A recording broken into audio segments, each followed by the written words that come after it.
What baseball is to Cooperstown and the 500 is to Indianapolis, jazz is to 5 Points. Music has been a very integral part of the history of 5 Points. From the 1930s through the 1960s, Denver's 5 Points neighborhood was known as the Harlem of the West because of the number of live music clubs, more than 50 at its peak, and the caliber of performers who played them. Once the sun went down, there was anywhere from 6 to 7 to even 8 different music clubs, mostly jazz because that was the music of the time. Jazz was the pop music of, the 30s and 40s and 50s. As well as blues clubs, and some clubs were after hours that wouldn't even open up till 11 at night and go on till 6 or 7 in the morning. This is Arturo Gomez. He was a longtime music director at KUVO, Denver's jazz-heavy independent public radio station, and one of the organizers of the 5 Points Jazz Festival. He is also the unofficial historian of 5 Points. You could go all up and down Welton Street on any given night and hear great jazz music by 3 or 4 different artists, sometimes an out-of-city artist traveling through, such as Billie Holiday, Count Basie, Duke Ellington, Miles Davis, Dizzy Gillespie. How this all happened really is just geography. 5 Points is Denver's historically black neighborhood where most of the jazz clubs were, and Denver is on the way to wherever musicians were going to or coming from. They would transport at that time, via train or via buses. So they would come through Denver, and it was easy to book an additional gig on their way from either St. Louis or Chicago to the West Coast. But it wasn't just touring musicians. 5 Points had more than its share of hometown talent, too. Chief among them, bassist Charles Burrell. Still living in Denver today at age 104. Burrell in 1949 was the first black person to break the color barrier in classical music, landing a contract with the Denver Symphony Orchestra and later with the San Francisco Symphony Orchestra. He would play classical music, but he also, when he was through with his concerts, he would go to the Points and would play bass. Among the many gigs Burrell juggled was anchoring the house band at Lil's, a hot after-hours club at 29th and Welton. Charlie Parker, as one of the musicians that showed up to jam there at that club, as did Diz. You paid your cover charge, and they gave you a bucket of ice, 2 glasses, a 7-Up, a Coke, and 2 straws, and you had to bring your own hooch in. Another homegrown jazz great, Burrell's cousin, pianist Pernell Steen. He truly mentored me personally, and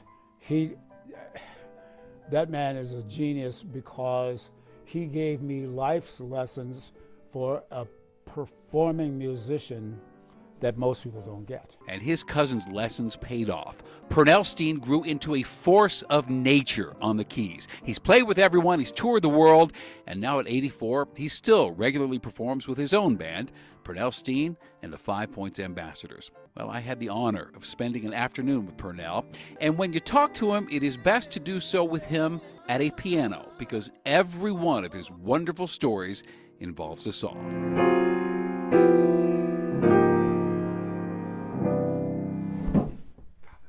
Woohoo! Now, I would look at her, and I said, a foggy day in London town. Oh. So a foggy day is,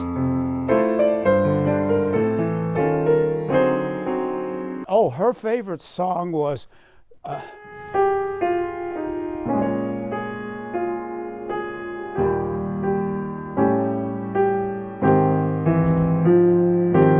Mostly what you do when you're with Pernell is sit there in awe and smile. Do you think 5 Points gets the credit it deserves No. culturally, musically? No. And I'll tell you something, not only does 5 Points not get it, but as an overall, Denver doesn't get credibility and the credence that it deserves. I get into fights with people who swear to me that Earth, Wind, and Fire is not from Denver. I said, they went to East High School. I said, Larry Dunn. I played for Philip Bailey in church when he was 9. No, you didn't. I don't know what to do. Purnell's band, the 5 Points Ambassadors, is perfectly named because there is no greater ambassador. And he often talks about the 5 Point style of jazz, which I'd never heard of. What is that? Give us an example. Well, it's hard to do kind of solo, but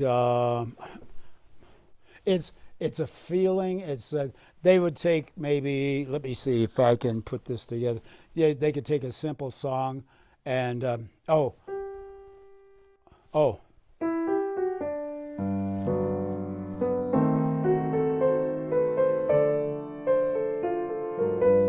give it attitude.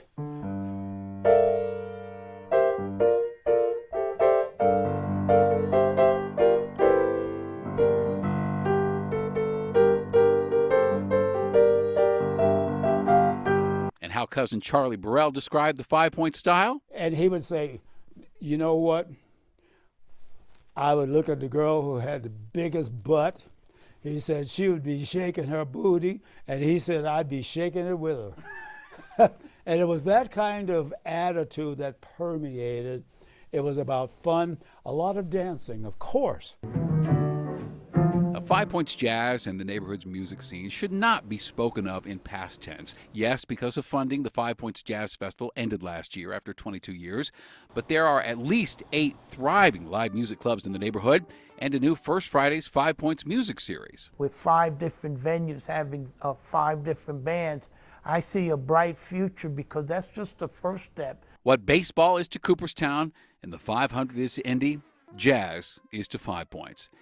And an argument could be made that what jazz is to 5 Points, 5 Points is to Denver. There we go.